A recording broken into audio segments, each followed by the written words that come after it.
ASMR, reading a bedtime story video. In this one, we're going to be reading Five Nights at Freddy's.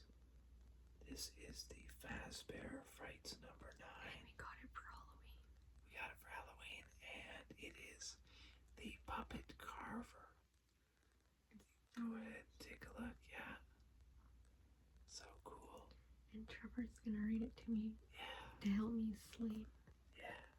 So this is by Scott Cawthon and Ellie Cooper.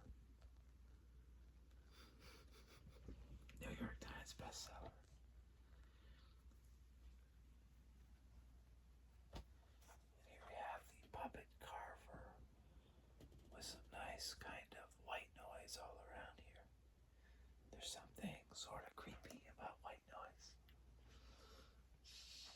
And the dolls are possessed. Yeah, and also puppets, right? White noise and puppets. Yeah, whatever. Yeah, look at those faces. So creepy.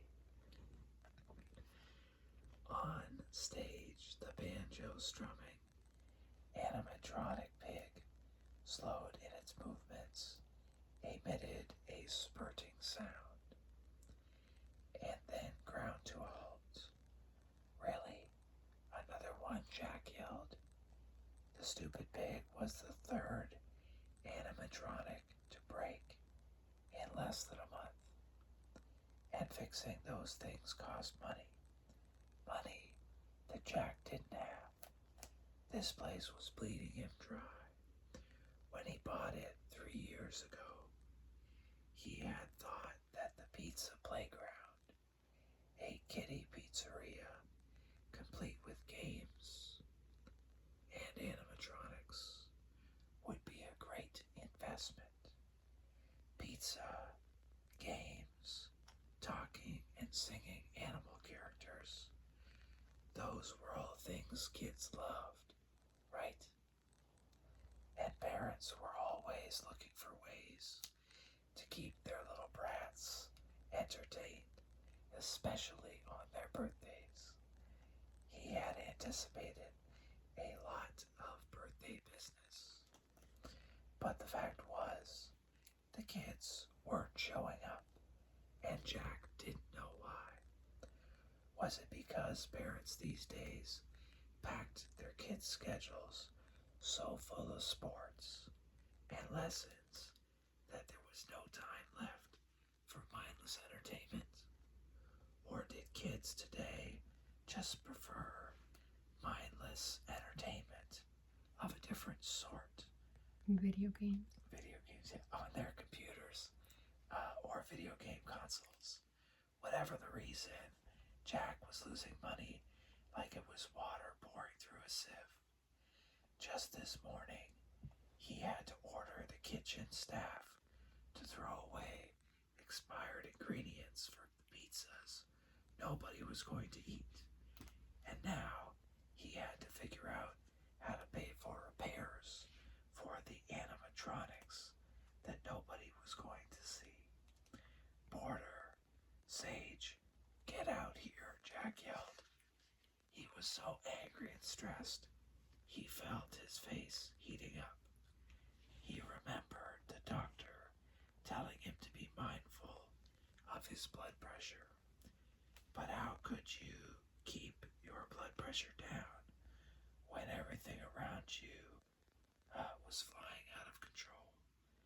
Porter came out from behind the stage, and Sage emerged from the custodial closet. Both were in their early 20s, young enough to be Jack's sons. But these boys were no sons of his. What a couple of losers, Jack thought, as they shambled out 10 like dogs, making a futile attempt to please their master. Well, Jack wasn't pleased with either of them. Porter, the short one with glasses, was a handyman who was supposed to be in charge of the animatronics. He claimed to be some kind of inventor, and when he was not ineptly trying to follow Jack's orders, he was always tinkering with the tools and equipment in the storage room. Sage, the tall one, who wore his long black hair with braids, was supposed to keep the place clean. He fancied himself a writer. He spent his breaks sitting at a table in the dining area, hunched over a notebook, scribbling away on his so-called novel. Clearly, neither of these idiots are going anywhere, Jack thought. They were lucky he saw fit to pay the minimum wage and let them take home leftover pizza. The pig's busted, Jack said. Take it back to storage. Wow, those things are dropping like flies, Sage said, looking up at the almost empty stage. I don't need your commentary, Captain Obvious, Jack said. I just need your muscles to take the porter to the storage room. Yes, sir, Sage said, but he looked like he was suppressing the urge to roll his eyes. Jack couldn't stand insubordination. Well, soon all your animatronic problems will be solved anyway, Porter said, stepping up onto the stage to help move the broken figure. I'm almost finished with the prototype of my machine. It will create low-cost but highly functional animatronics made from only an inexpensive slab of wood. You're going to be amazed, Jack. I'll believe it when I see it, Jack muttered. Something about the little guy's ungrounded optimism was especially irritating. Porter grinned like he was being issued a particularly satisfying challenge. Oh, you'll see it, and you'll believe it. He turned to Sage. You ready to lift this thing? Let's do it on the count of 3. 1, 2. With Sage's help, Porter set down the deceased pig animatronic in a corner of the storage room. I get so tired of the way that ogre talks to us, Porter said. Once I get my patent on my invention and find a buyer, I'm gonna be out of here so fast. I'll leave a dust trail. Or I could do investing. Yeah, or you could do that too, that's right. And I'll be stuck here, eating your dust, Sage said with a sigh. Maybe someday you'll take pity on me and invite me to your mansion and feed me a meal. You're making me yawn, Trevor. Yeah. I'm so ready for bed. You know, remember your old coworker who's still living on leathery, reheated pizza slices? Porter said. Porter gave Sage a pat on the shoulder. Hey, you won't need my pity. You'll get my novel published. Your book will be on the bestseller list. You'll tour the country doing signings. No more reheated pizza for you. Sage grinned shyly. You really think it's good enough to be published? Of course I do, Porter said. He was happy to give his buddy a pep talk. But it was an honest pep talk. Sage was really talented. He's way better than a lot of published books I've read. And it's not just me who thinks so. Your creative writing teacher says so too, right? Porter and Sage attended the local community college together, though they majored in radically different fields. Mechanical engineering for Porter and English for Sage. Sage nodded. She's been very complimentary of it, yeah. Well, there you go. And actually, I've got to say, I find your work not just entertaining, but inspiring. my invention is partially inspired by your novel. Sage raised an eyebrow. How's that? Well, the puppet carver is about a wooden man who wants to be real, right? Sage nodded. Well, my puppet carver takes an ordinary piece of wood and transforms it into something that seems alive.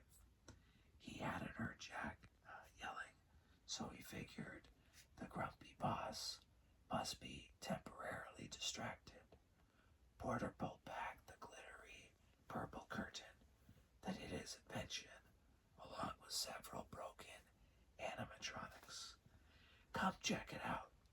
If Jack comes back here, I'll pretend to be working on the animatronics, and you can pretend to be cleaning something. Sage smiled. You're a bad influence, Porter.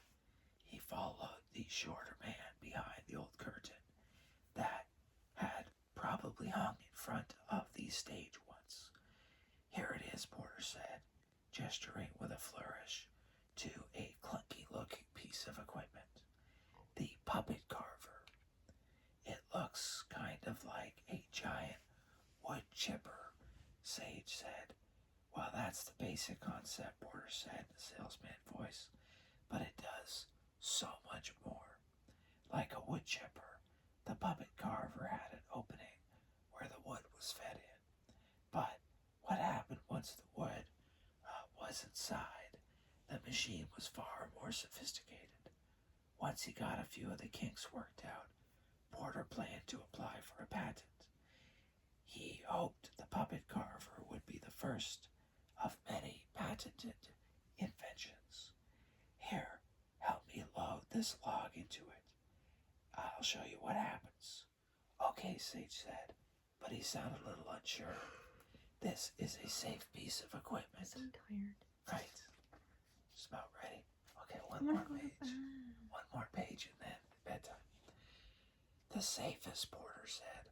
All the sharp parts are on the inside. The machine was a tall, vertical metal cylinder with a sliding door that was opened by a pushing button. When Porter pushed the button, the door slid open, revealing a human-sized compartment that was surrounded by metal blades. Together, Sage and Porter hefted a 5-foot cedar log and stood it on its end inside the compartment. Porter pushed a button, quote, and now we wait. The machine hummed to life, then grew louder and louder. It whirled, then sputtered, then roared. Is it supposed to be making all those sounds? Sage yelled over the noise. The mechanical noises were like music to Porter. He smiled. It's working perfectly. After less than a minute of noisy shaking, the machine grew quiet. Behold, Porter pointed to the inner compartment. Here's the best part. I'm beholding, Sage said, sounding like he wasn't sure what to think. Porter pushed the button. The door slid open, revealing a fully jointed, wooden, human-like figure. Now I'll just have to give it a gentle tug. Porter grabbed the wooden figure by its shoulders, then pulled and pulled harder. Okay, thanks for reading. Thanks for watching this. And we're ASMR gonna read bedtime more story. eventually. And we may do another one later. Yeah.